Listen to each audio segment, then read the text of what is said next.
দীর্ঘ লম্বা একটি ছুটি নেওয়ার পর আমি আবারও চলে এসেছি আমার নতুন একটি কাজের ভিডিও নিয়ে। এটি একটি রেড কালারের পাঞ্জাবির ভিডিও। এই পাঞ্জাবিটি আমাকে অর্ডার করা হয়েছিল একটি বাচ্চার মুখে ভাতের অনুষ্ঠানে তার বাবার পরার জন্য। এই কাজটি কমপ্লিট করে ডেলিভারি করে সেই দিনই আমি যাই মহারাষ্ট্র। মাঝে মাঝে জীবনে একঘেয়েমি কাটাতে কোথাও ঘুরতে যাওয়া উচিত, এতে মন ফ্রেশ হয়। আমি ছোট থেকে সমুদ্র অনেক দেখেছি, কিন্তু পাহাড় দেখার সৌভাগ্য এই প্রথম হলো। তাই যখনই পাহাড়ে যাওয়ার সুযোগটা পেলাম সেটা আর হাতছাড়া করতে পারলাম না। আর যেখানে মহাদেবের ডাক এসেছে এত বছর পর, সেখানে আমাকে আটকায় কার সাধ্য আছে। অনেক দিন ধরেই ভাবছিলাম যে ইউটিউবে একটা ভ্লগিং চ্যানেল খুলব, তো ফাইনালি চ্যানেলটি খুলেছি। চ্যানেলটির নাম মিস ওয়ান্ডারবং। এই চ্যানেলটিতে আমি ভ্লগিং ভিডিও আপলোড করব।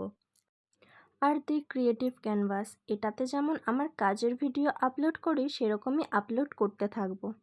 আমি কিন্তু পুজোর অর্ডার নেওয়া শুরু করে দিয়েছি, তাই যারা ভাবছো অর্ডার করবে তাড়াতাড়ি অর্ডার করে ফেলো, কারণ খুব তাড়াতাড়ি অর্ডার নেওয়া বন্ধ করে দেবো। আর আমার এই কাজটি তোমাদের কেমন লাগলো অবশ্যই কিন্তু জানাতে ভুলো না। আজকের মতো এখানেই টাটা, বাই বাই।